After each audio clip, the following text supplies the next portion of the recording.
so cute. I think everyone loves Dobby. You want to take him home. You want him as your little pet. He's so cute. Yes, it's the nation's favourite house servant. One of the most loved characters in Harry Potter. It's Dobby, the computer-generated elf. Dobby is my favourite character in Harry Potter. Never tried to save my life again. He's completely neurotic. That was an awful thing to say. Dobby! Dobby is as real as Hermione, as Ron, as Harry. Dobby is a rounded character. Master has presented Dobby with clothes. Dobby is free. Producers were very kind and they laid on tours for the casts and crews, friends and family. They always wanted to meet Dobby, the kids, and they were enormously disappointed to find out that he lives inside a Mac motherboard. But of his many acts of mischief, this was the one that first endeared Dobby to the world. Dobby, get back here. Dobby must do it, sir. For Harry Potter's own good. The first one we see is when he, much to Harry's horror, you know, he makes the cake hover.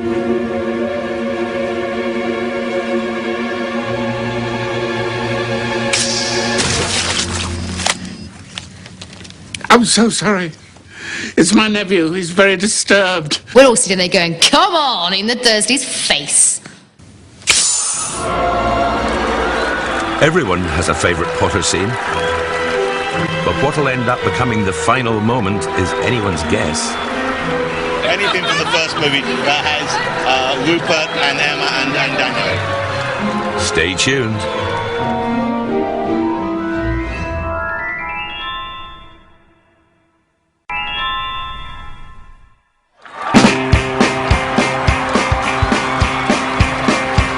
Welcome back to the 50 greatest Harry Potter moments. Now, Harry Potter is huge, it's just phenomenal, and global, and it's very nice that it all started here. As the final instalment hits the screens, Harry Potter must be celebrated as an extraordinary British success story. Diddle-dee-dee, an actor's life for me. A high silk hat and a silver cane, a watch of gold. Professor Dumbledore. Professor McGonagall. One of its defining qualities is its cast, the greatest roll call of British acting talent ever assembled on film. The cast list for the Harry Potter films reads as a who's who of great British acting talent. I must be the one to kill Harry Potter. What's I think should be celebrated now as it's finishing is the great achievement of such great skill and talent that's here in Britain. We've had the privilege of working with some of the very finest actors today in the UK or abroad. I mean, they're the greatest actors in the world, but they just happen to be British. When you look at that cast, you think, I cannot imagine anybody else playing any of those roles. It is absolutely perfect. And when you read the books, you see Alan Rickman, you see Daniel Radcliffe, you see Gary Oldman. You can't imagine it any other way. Are you going to kill me, Harry?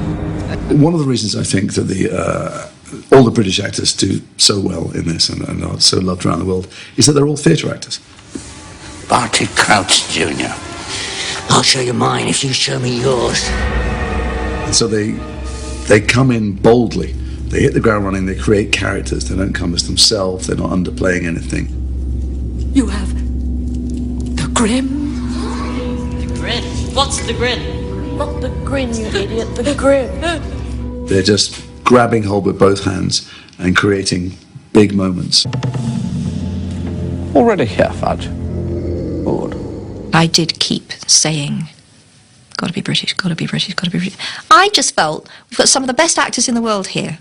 The books are so inherently British. Why would we not have British actors? And why not?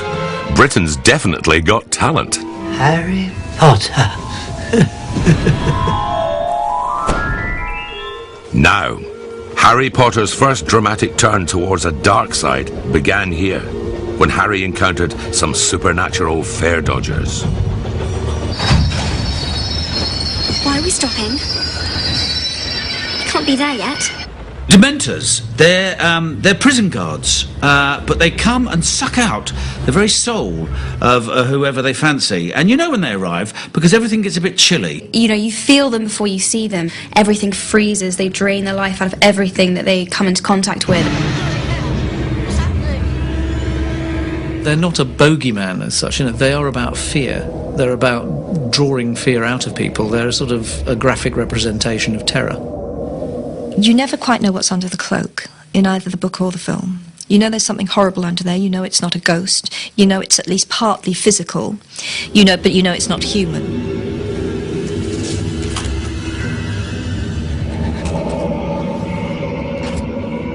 I remember the first time I saw The Dementor thinking, this is not a kid's film anymore.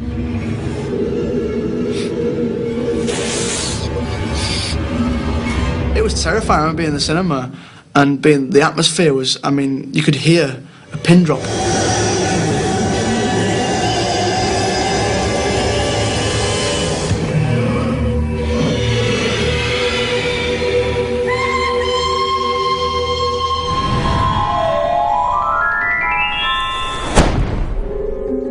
When Harry and Ron miss the Hogwarts Express, they nick themselves a super cool flying car. Well, it's a Ford Anglia. That's the beauty of Harry Potter. It couldn't have been anything super fast. It had to be a Ford Anglia. And you know why you know Harry Potter's a wizard? Because my dad had an Anglia and he never even got it running. That thing can fly. But the car is just a vehicle for one of the most memorable and comic action scenes in all of Potter. Now all we need to do is catch up with the train. We can't be far behind. Do you hear that? We must be getting close. Oh, we can hear the train. It's really close. And you're like, oh no, it's behind you. You know it is. It's like some panto moment. Hold on. It's behind you!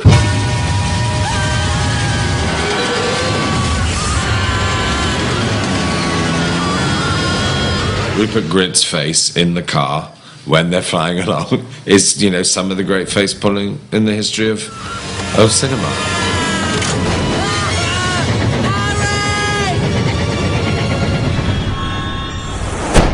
Next, tickets please. Welcome to the night bus. Emergency transport for the stranded witch or wizard. Who wouldn't love to stagger into the street, 3 sheets to the wind, hold up your hand, and the magical night bus turns up? It's going to be a bumpy ride. The night bus was a great scene to do because it was about comedy and black humour and just really having a bit of fun. Ernie, 2 double-deckers at 12 o'clock.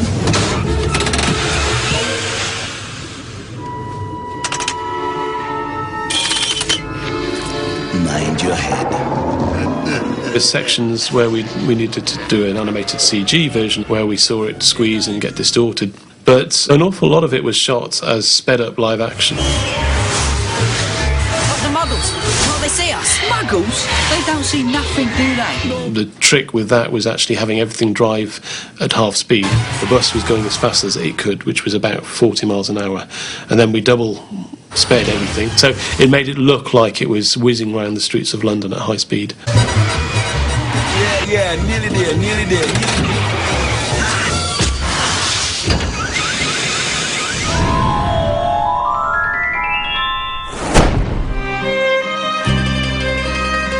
Meet Sirius Black, dangerous wizard renegade, and a man who at first appears to have it in for Harry. But Mr. Black has a bright side. Godfather he may be, but he fights on the side of good. Get away from my godson. I think the relationship between Harry and Sirius is so important because you're just so happy that there's finally some sort of family out there, and he has so much love for Harry. I want to go with you. One day, perhaps. For some time, my life will be too unpredictable. And besides, you're meant to be here. But you're innocent. The nurturing relationship that developed on screen has begun a very real connection off screen. There is a real bond between myself and Gary, and we've stayed in contact. He's given me guidance, both personal and professional, and yeah, and I'm always very, very grateful to him. And I think that, generally speaking, in the films, my acting is never better than when I'm acting with him. But you look so like your father. Except your eyes. You have my mother's eyes. Young actors dealing with great actors is not very far from young people whose characters are forming dealing with adults. It's cruel that I got to spend so much time with James and Lily and you so little. Gary is the person that I keep coming back to time after time because he is, I regard him as pretty much the best England has to offer. I think he's just a wonderful, wonderful actor. The ones that love us never really leave us. And you can always find them in here.